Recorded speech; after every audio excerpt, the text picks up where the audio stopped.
Hi, the lecture today is about two important rules of differentiation, and they are called the product and the quotient rule.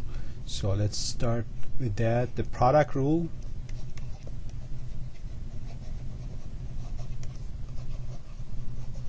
and the other one called the quotient rule of differentiation. Okay, what I'm going to do today is to explain what the rules are, do some examples, and then do the explanation at the end. Let's get started with the product rule itself.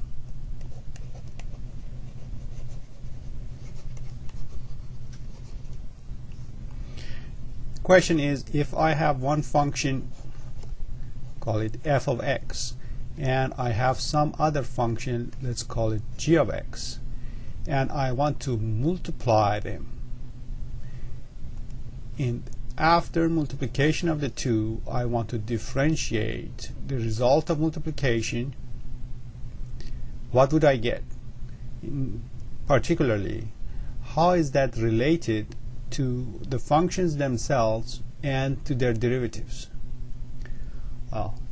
We will show at the end of the lecture today that the following rule applies: that you differentiate one, multiply with other item that you have intact, and then you reverse the roles and do the same thing and add the two contribution. What does that mean? It means differentiate the first times the second plus the first times the derivative of the second. Whatever variable you had on the left, you will have it as your variable on the right. So if you want to write it, you might write it. If you don't want to write it and avoid the clutter, that's fine as well. So that is the rule. We are already done with 50% of our lecture for today. The quotient is, well, what does this mean, and let's see how do we apply it in some specific cases. Let's take some function f of x. I take it to be, say, exponential of x, and g of x, let's take it to be, say, x cubed. So what we really want to differentiate is e to the x times x cubed.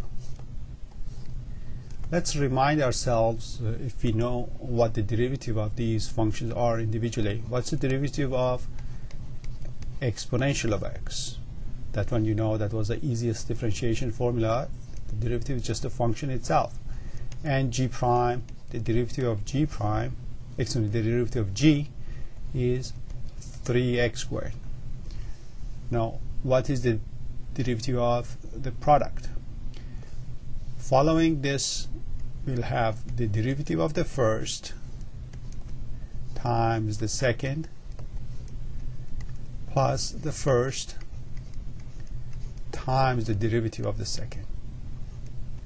I didn't take the derivatives yet, so that I'll explain that in the next step. Derivative of that is just itself times x cubed. Then e to the x stays put, and derivative of x cubed is 3x squared. We are done with the differentiation. In order to clean up our answer and get it ready for future applications we might have in our mind, we go ahead and try to clean up, factor, and whatever else we can do to it. Of course, I can factor exponential of x. I can factor x squared as well. So I write exponential of x times x squared. From here, I'm left with just an x. From the other one, I'm left with just 3. So either of these would have been okay, and this is the preferred answer in this case.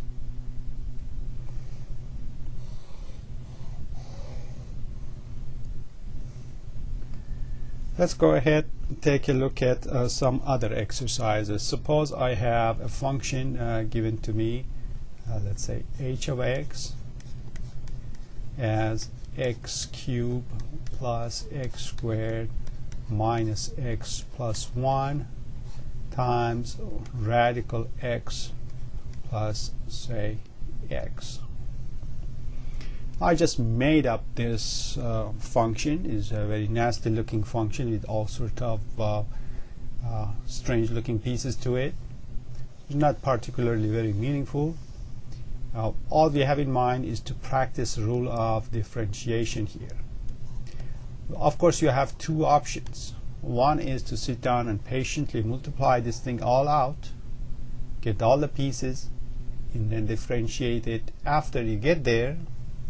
But here the idea is just to practice the multiplication rule, which is take a derivative of the first item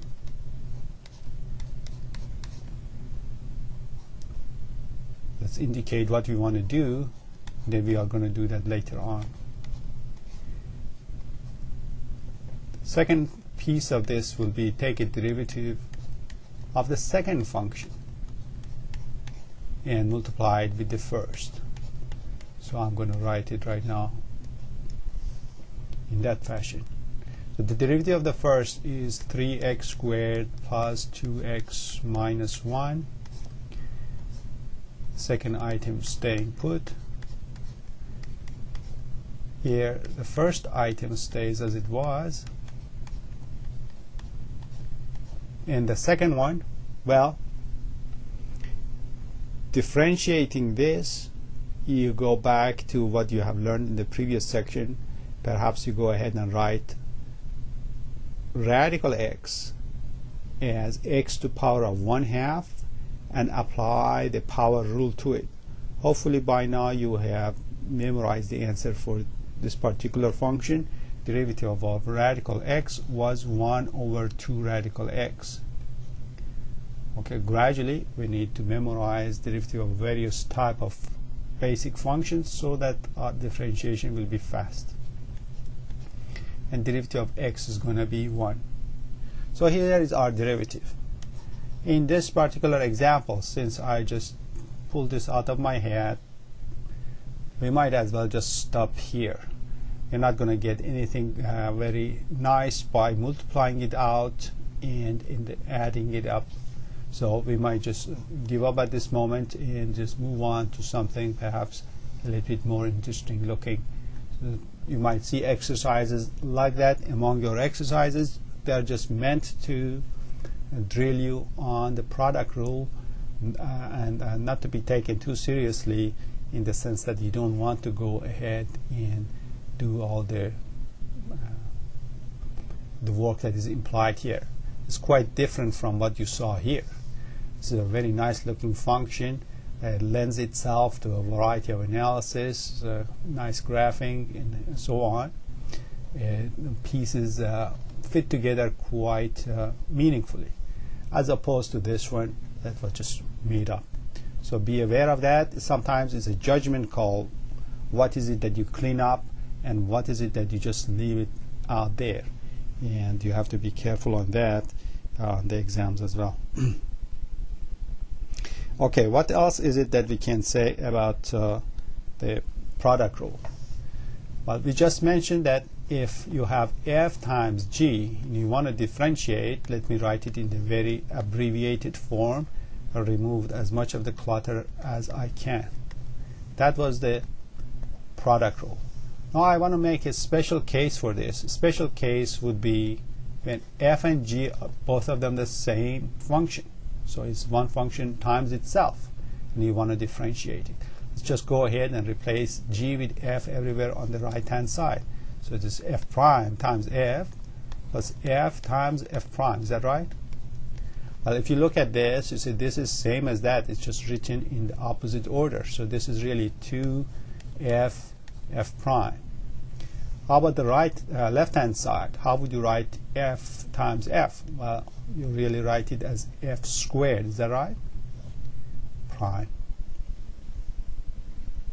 So what we learned is that the derivative of f squared, if I have a function, it's squared first, and then I want to differentiate it, the answer is 2 times f times f prime. Let's practice this. Suppose I have x cubed plus x plus 1, the whole thing squared. And then after it's all squared, I want to differentiate it. Of course, I could go ahead and square this whole thing and get the answer out after differentiating that. But that wouldn't be all that interesting and would be a lot of time spent on doing some sort of algebra that perhaps is of no use. What we think instead is that if you have a situation like this, a quantity squared, the derivative of it is squaring, the 2 comes up front, then the function itself, which is x cubed plus x plus 1, then times the derivative of the function. Let me indicate that and then do it in the next step. So this is 2x cubed plus x plus 1, and here the derivative is 3x squared plus 1. So if you want to know quickly how to go from here to here as if the exponent came in front, this base was written to 1 exponent less than what we had, and then the derivative of the base was multiplied with it. Let's go ahead and practice something similar to this. Suppose I want to take a derivative of cube of a function. How do you think we can go about it? Well, a cube, one way to think about cube is that you had a square and you had the function itself, and then you wanted to differentiate that. Okay, so let's apply our rule that we had up here. Maybe I write it again so that we can compare right next to it, write it in a different color. So if I had f and g, maybe to avoid the confusion, I'll do the following. I just put this 2 on top of this one.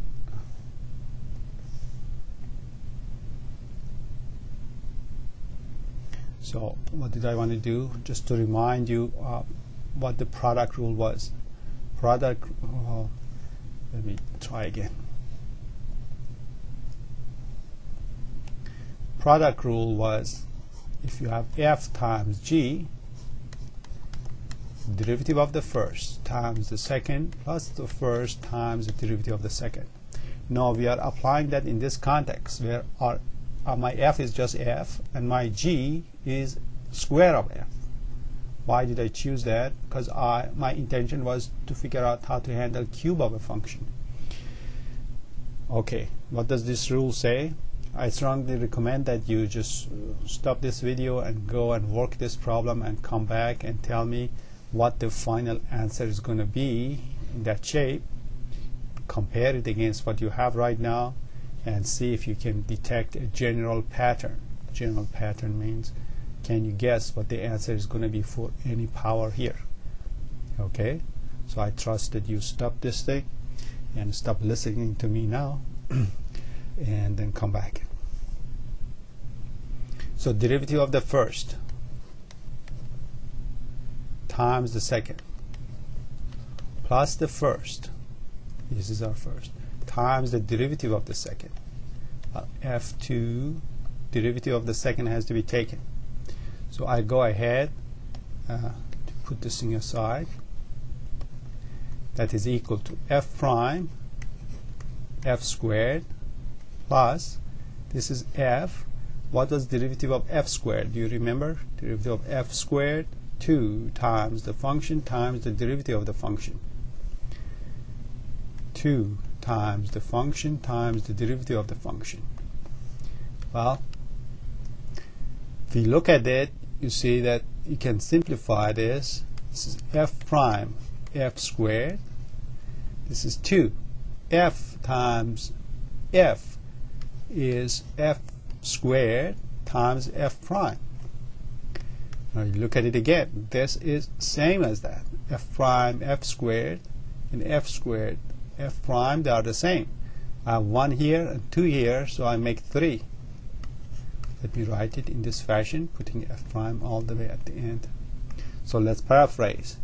We have f cubed. If I want to take a derivative of that, I get 3 f squared f prime. Okay, I hope you did stop and came back and compared your answer and see that you actually discovered this thing on your own. Now let me ask you, what is your guess? If I add f to the power of 4 and differentiate, what do you think I'm going to get? Of course you're right, it's 4. F to what power? It's going to be f cubed times f prime. So in general, we have this general power rule.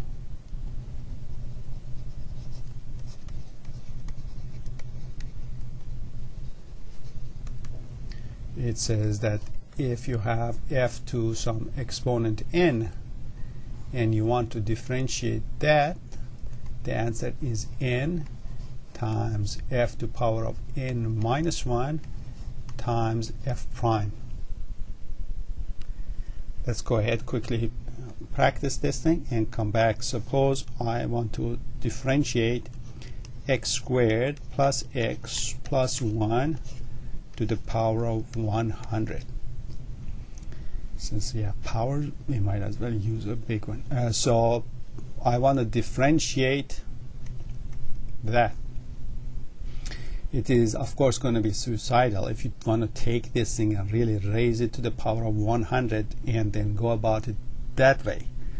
The semester will be over before you're done. So what you will do instead, here's a shortcut. The exponent comes up front, 100 x squared plus x plus 1 to power of 1 less than what you had, so it will be 99 times the derivative of the function that is being raised to some power. Derivative of this, by now we have learned to be quick, so it will be just 2x plus 1 derivative of x squared is 2x, derivative of x is 1, derivative of 1 is 0, and then we are all done. So this is a very useful rule. We are going to see it a second time later on when we talk about some other rule called the chain rule. It's explained there again, but perhaps a natural place for it is right now. Next rule that we are going to learn for today is the quotient rule. So quotient rule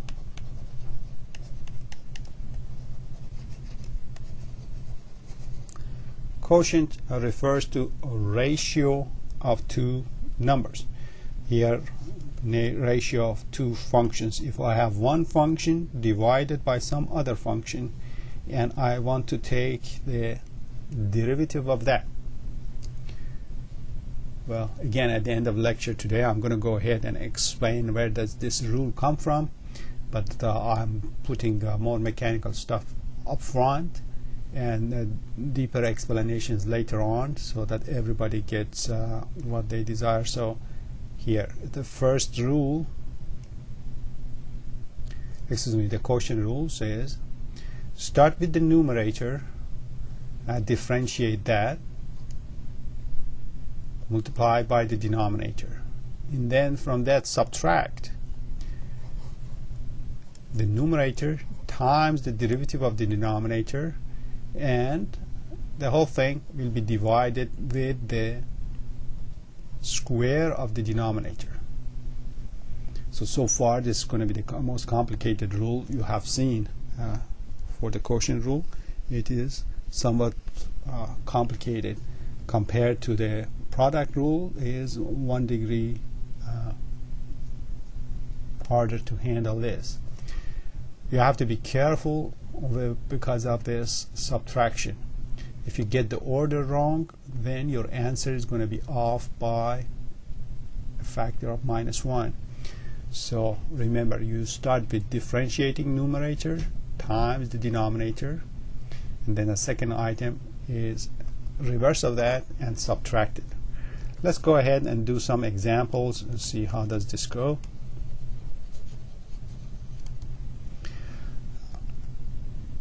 suppose I have the function, let's take a simple one, x squared divided by x squared plus x plus 1, and I want to differentiate this. Let's indicate what we want to do and then do it next time around. As you get faster, you can bypass some of these intermediate steps, but I recommend that you try to do all of them. So start with the numerator. You said numerator has to be differentiated, so I indicate what I want to do. I don't do it yet. Times denominator minus x squared plus x plus 1, which is the denominator, divided by denominator squared. You notice that I'm using the prime notation a lot more than I use the Leibniz notation. For elementary calculus, this is a little bit easier to write down. The answers are a bit shorter and not as cluttered. If you like the Leibniz notation from beginning, then I encourage you to just follow with that and do it as you like. Later on we will switch back to Leibniz notation because it is a lot more powerful than this one. At any rate, x squared prime, what is that? Derivative of x squared, we know that's 2x. I have to multiply that with the denominator, subtract x squared times the derivative of that. Can you quickly tell me what's that derivative? Of course, 2x plus 1, and denominator is x squared plus x plus 1. I made a mistake here, I noticed. Probably that bothered you. This was supposed to be square, so let me go correct myself. This was supposed to be sorry,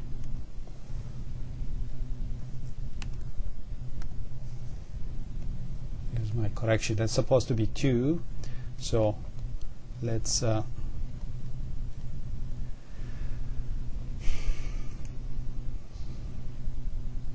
okay, back to our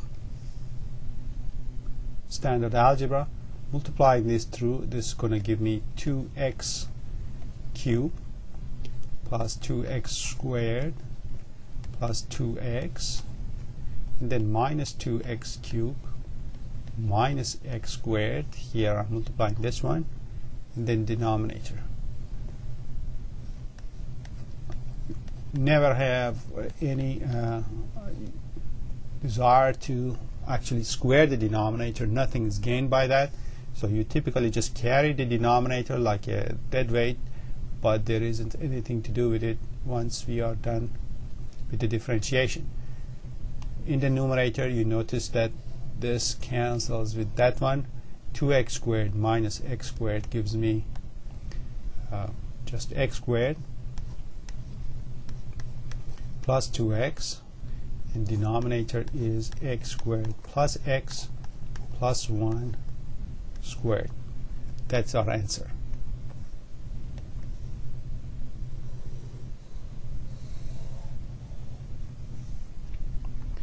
Let me do another example. Suppose I have something with maybe a mixture of functions.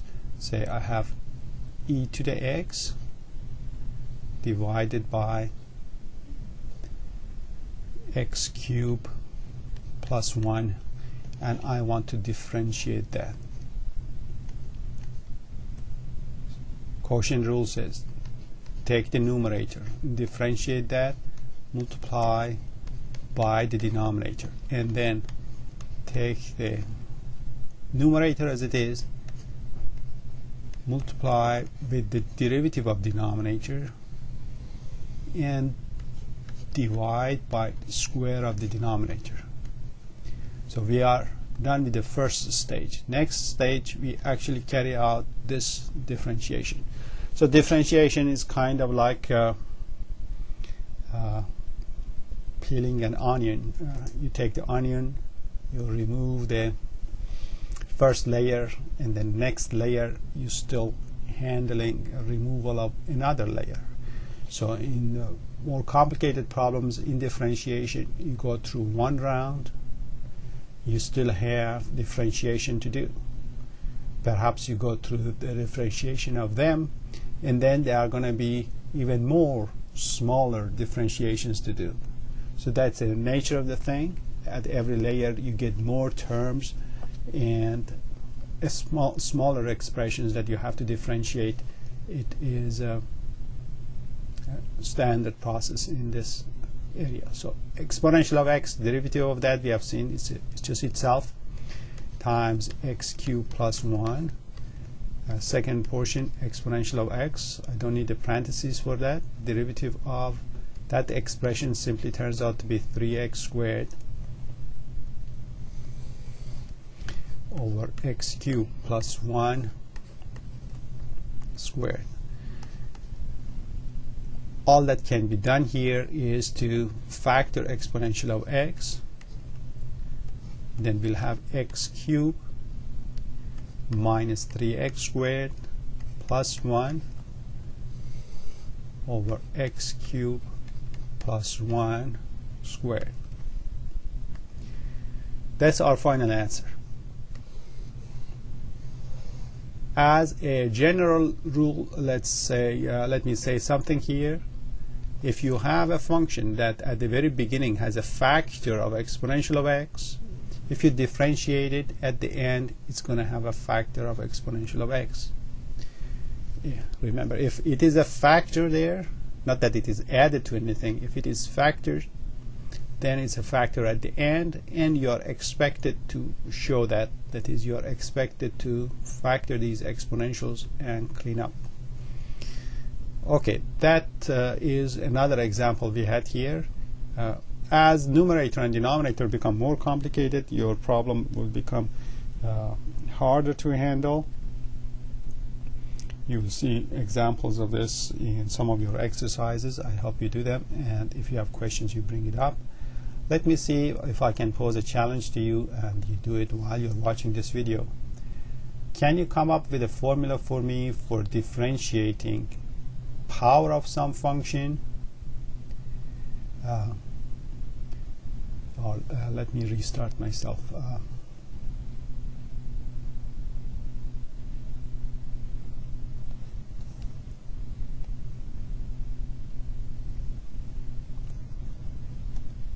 Yes.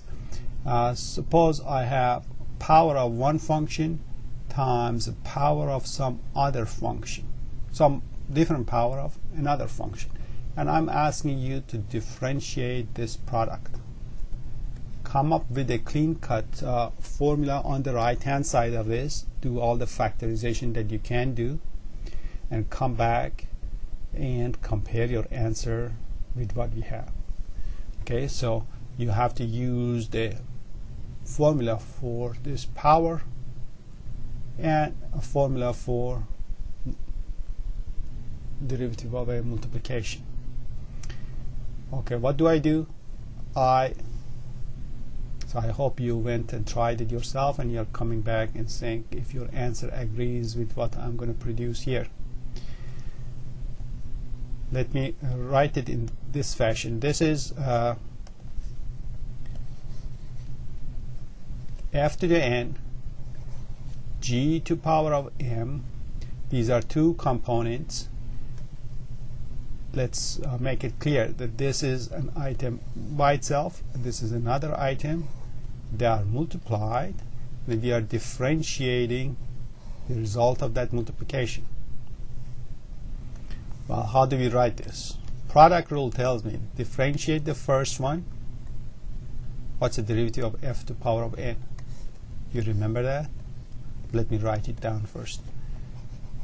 Derivative of the first times the second plus the first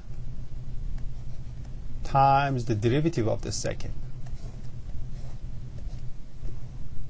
Remember that? That's the product rule. Now, what was the derivative of f to power of n? Remember, exponent came up front. Exponent was lowered one notch, and then we had to multiply with the derivative of the base times g to power of m plus, here f stays, derivative of g to power of m. What is that? Exponent comes up front, exponent is lowered by 1, and then we have to multiply with the derivative of the base. Okay, we are done with the differentiation. How about the cleanup? Can you look at what I have and tell me what is it that I can factor from it? Lots of similar things here, but what can I factor? Well, I have factor f, and I have it here also. What exponents can I factor out? Of course, the lower exponent, that's what I can factor out. So I'm going to factor f to the power of n minus 1. How about the g's? This g and this g, what is the common factor? Of course, g to power of m minus 1. Tell me what is left in the parentheses. Okay, from the first expression I have an n left. This is same as that, so the whole thing is taken out. F prime is left. G to power of m, I am factoring g to power of m minus 1. So what is going to be left here? It's going to be g. Plus, from the second one, let me write this factor m first. That's going to look nicer. F to power of n, I'm factoring out f to power of n minus 1. So that's going to leave me an f inside and a g prime. That's our final answer. Let's write it like here: f to power of n, g to power of m differentiated is equal to that. Don't need to memorize this. I just wanted you to derive this thing on your own and see how far these formulas can go. Sometimes it gets to be useful, especially when the exponents you are working with in a given problem tend to be fractional numbers or nasty numbers. If you follow that, your job is going to be a lot faster. Next, let me see if I can ask you to do the following problem. Suppose I ask you to find a formula for me to differentiate quotient of two powers.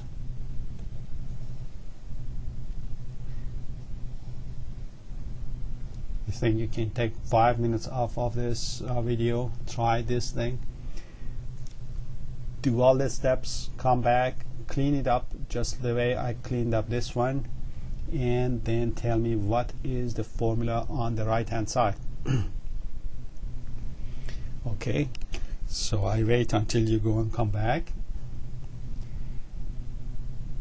Remember, quotient rule says take the numerator, differentiate that, multiply with the denominator, minus numerator as it is times the derivative of the denominator divided by denominator squared. So we have done 50% of this problem so far. We applied the quotient rule. Next, what we have to apply is a power rule here, power rule there, and just general algebra cleanup. So let's continue. Derivative of f to power of n. Do you remember what that was? N f to power of n minus 1 times f prime. G to power of m also. F to power of n. M comes up front. G to power of 1 less than what we had before times g prime. The whole thing divided by, well, when I have an old exponent and a new exponent, what do I do with them? Of course, I multiply them.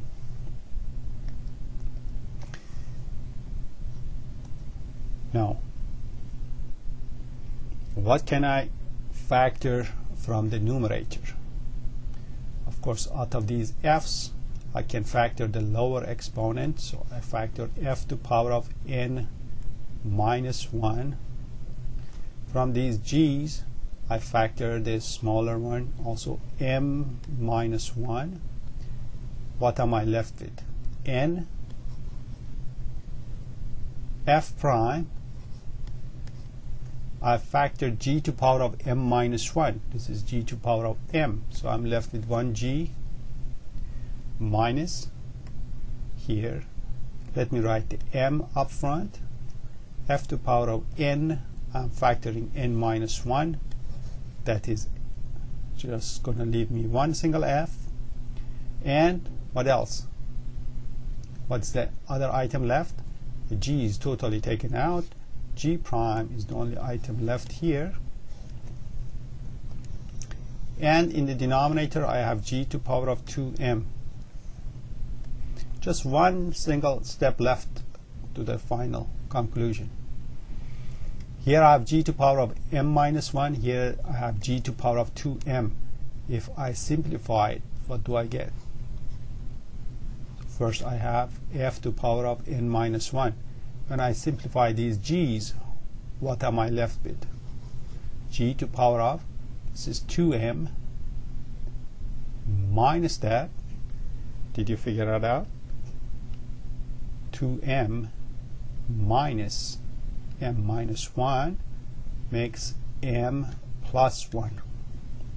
And then this factor here, I just write it, n f prime g minus m f g prime.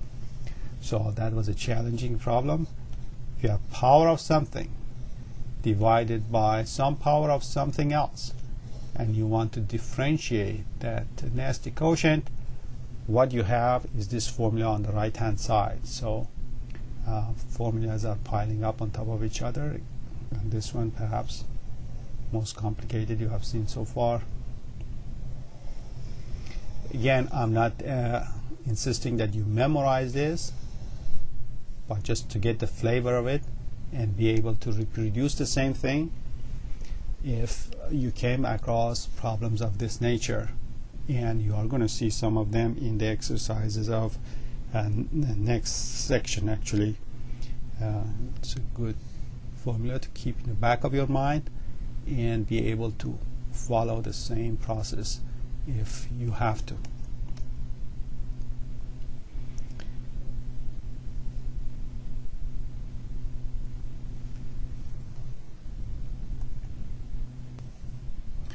Maybe I do one exercise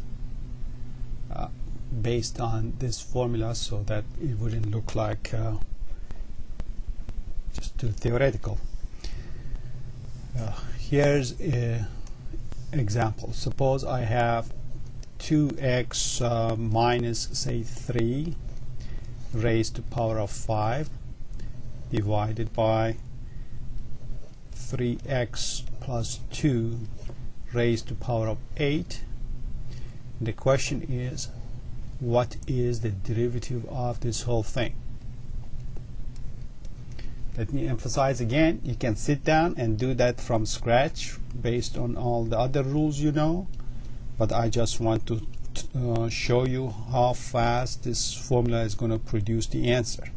So just go ahead and do your quotient rule on this thing, clean it all up, and the second time around do this problem by using this rule, and then come back and compare, see how fast it's producing the answer.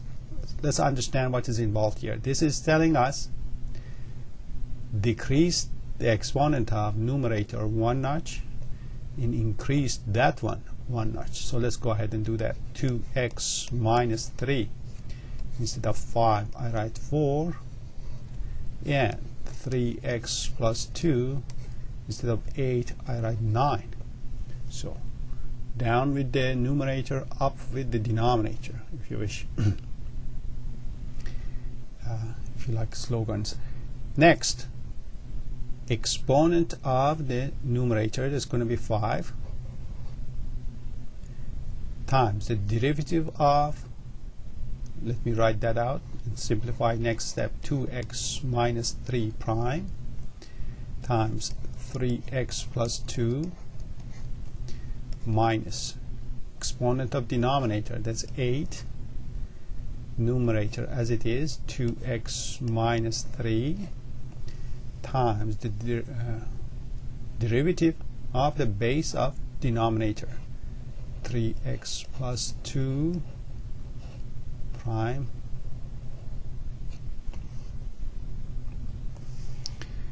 now I continue. This is 2x minus 3 to power of 4 over 3x plus 2 to power of 9. We are fortunate, if you wish to call it fortunate, that this derivative is easy. It's just 2, and this one is also easy. That's just 3. So 2 times 5 is going to make it 10 times 3x plus 2. 8 times 3 also 24 times 2x minus 3. So let's simplify these things and clean up. This is of course 30x plus 20.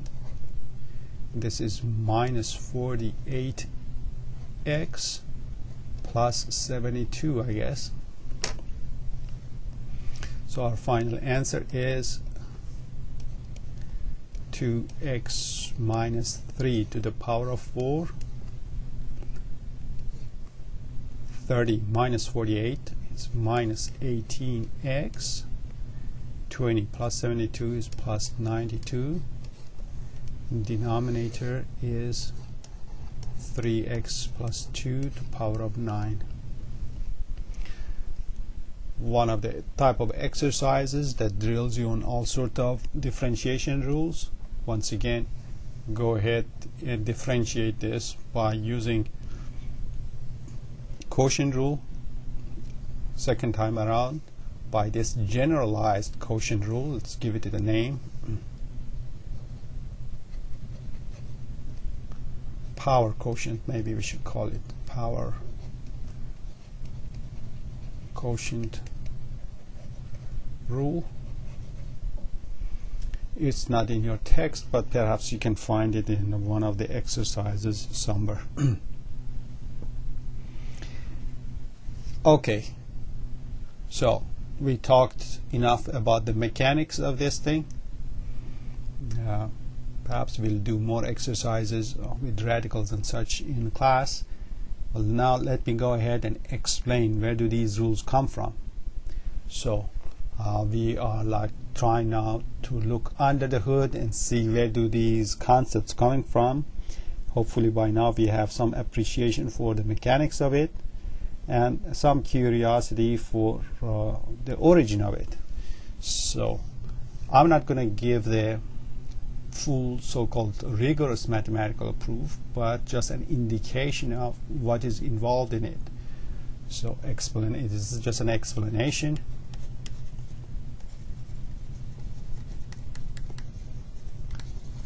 First of a product rule.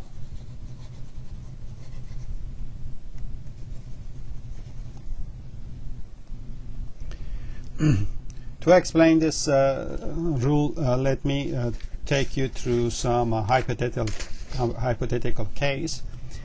Suppose I am a gold miner and I found a gold mine in my backyard, and here's the situation. Here's the amount of gold I have discovered so far. We can always dream, can't we? Amount of gold, let's say I have 10 ounces, and the price of gold right now, say it is $400 per ounce. I continue with my operation and say by next day I am discovering more gold in my backyard. So right, this is now, and this is the next day, say I discover an extra ½ ounce of gold, and perhaps the price of gold went up to $403 per ounce.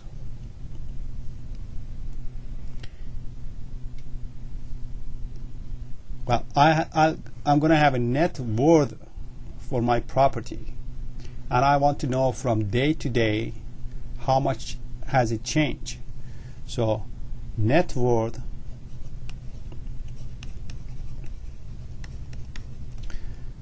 was 10 ounces times $400 per ounce. Well, let me just leave it like that. That was for yesterday, or first day. Net worth on next day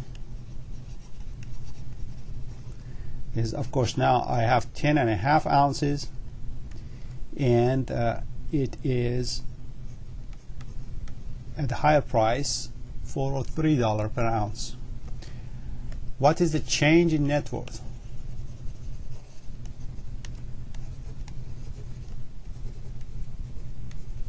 Well, of course, you could just subtract them. 10.5 times 403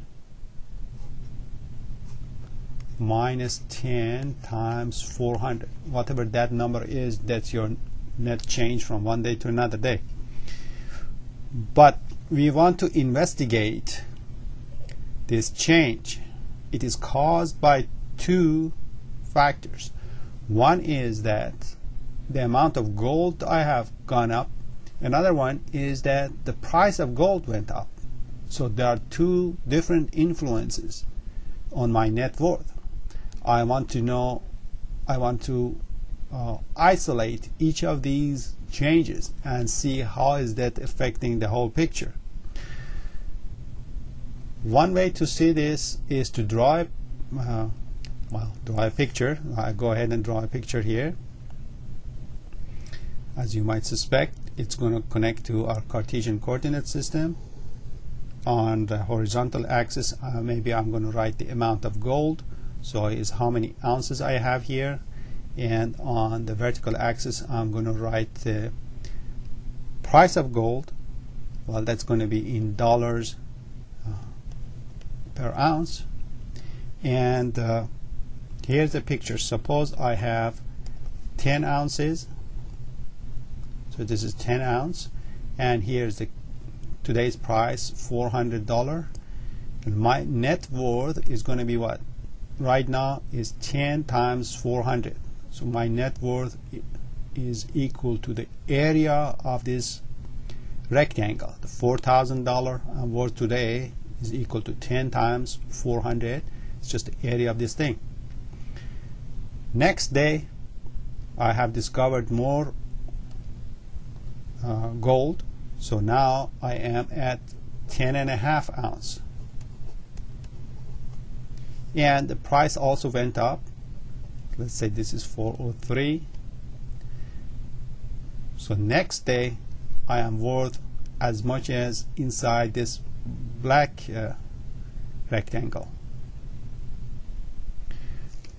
Change in net worth is going to be what you see in this margin here. The margin between the two rectangles represents the change in my net worth.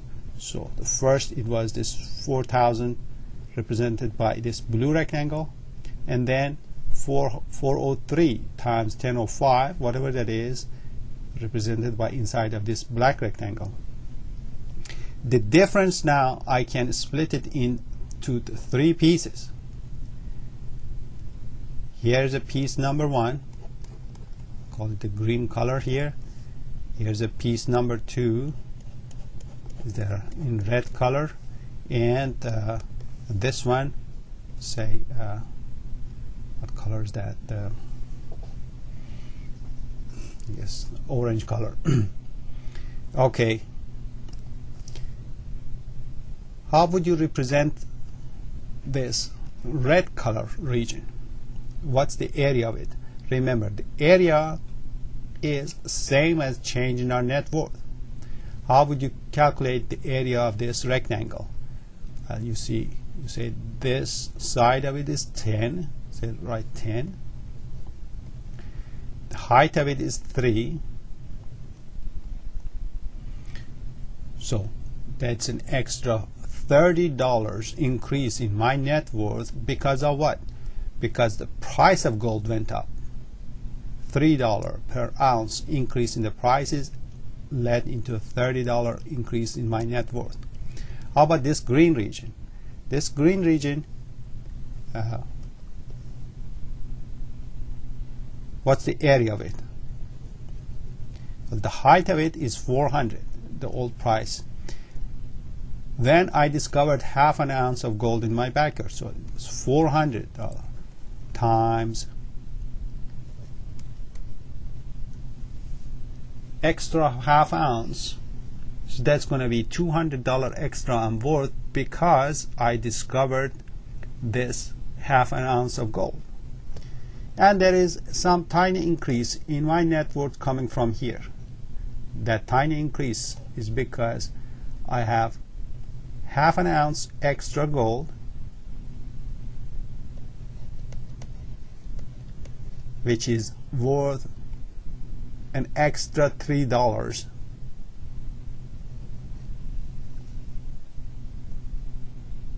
So that's like $1.50. So I have $30 here, $200 here, and a tiny amount here. So I can go ahead and explain my change in net worth by the following formula.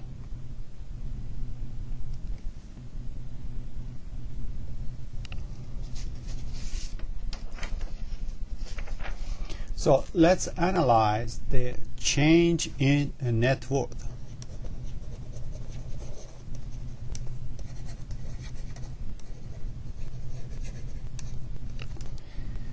What is that? Well, one part of it is this: $3, which was change in price. Let me write it: change in price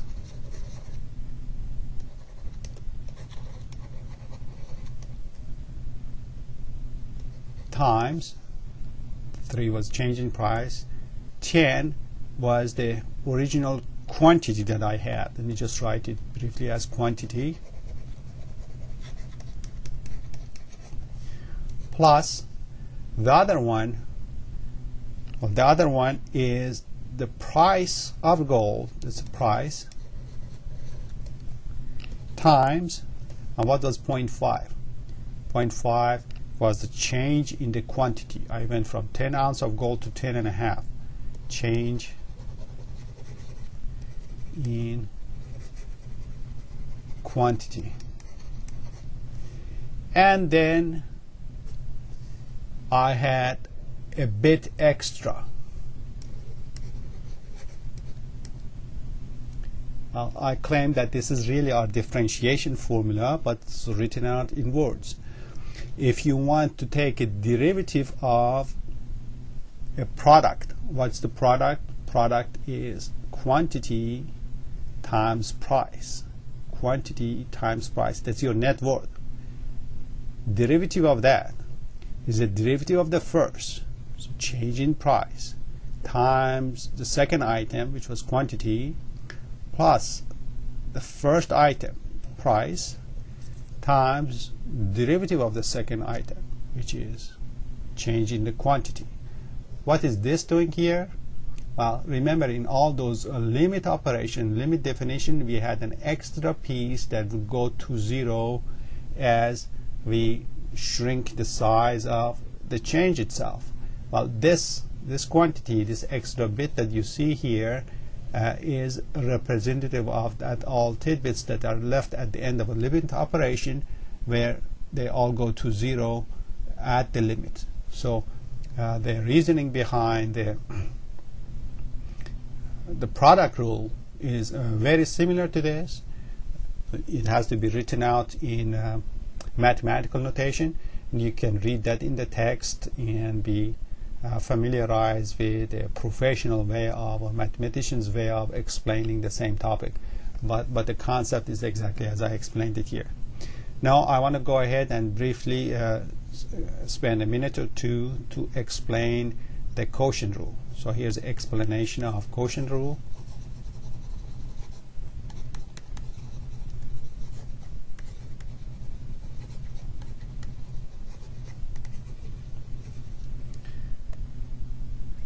I'm going to explain this in a different way than what I have done. It's possible to explain the quotient rule exactly like calculating these areas as we saw over here, but I'm going to do it a little bit differently so that you see a third way of handling these type of problems. Suppose I have a function f over g and I want to differentiate it. Let me go ahead and call this ratio. Let me call it perhaps r for ratio. So question is, find r prime. What's the derivative of that ratio? Or find the formula for this derivative of this quotient. Here I apply the following trick. I say, well, I know all about multiplication, hopefully, so let me go ahead and write this thing in a multiplication style. How do you write it like that? Well, just simply cross multiply. R times G is equal to F. Is that right? This is same as that. Now instead of differentiating this one, go ahead and differentiate this. So I know whatever the left hand side is, if I differentiate it, it's going to be the derivative of the right hand side. So I go ahead and differentiate the left. We have the product rule, hopefully. Derivative of first times second, r prime times g, plus first times the derivative of the second, is equal to the right hand side. What is our goal here? Our goal, remember, is to find r prime. So let's try to extract it out of here. I go ahead and say, I want r prime, so let me send everything else to the other side. So f prime, I take this thing and write it on the right hand side. Next, I want really r prime, so let me divide by g.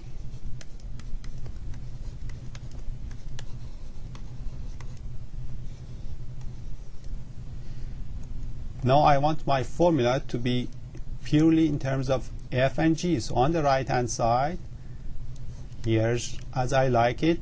Instead of r, you remember what r was to begin with. R was f over g. So just replace it. Instead of r, write f over g, and here g prime, divide by g again. All I need to do now is to take a common denominator in the numerator, which multiplies g with f prime and f with g prime. Let me correct this. Okay, I multiply f prime with g, and now I am multiplying f with g prime divided by g divided by g again. Well, combine these two g's. I have to multiply them. And what is this? Remember, r was f over g, and we wanted to differentiate that. So derivative of that is equal to all of this, and that is our promised formula, the quotient rule. That's exactly this rule. Okay, so we went through explanation and the derivation of some of these rules. I hope that you go ahead and do the exercise of this section. Again, remember, one big issue here is to build up speed and be able to do these differentiations typically under a couple of minutes, and then by middle of the next weeks they have to be done in a few seconds so that we can move on to the future problems. Okay, good luck and God bless.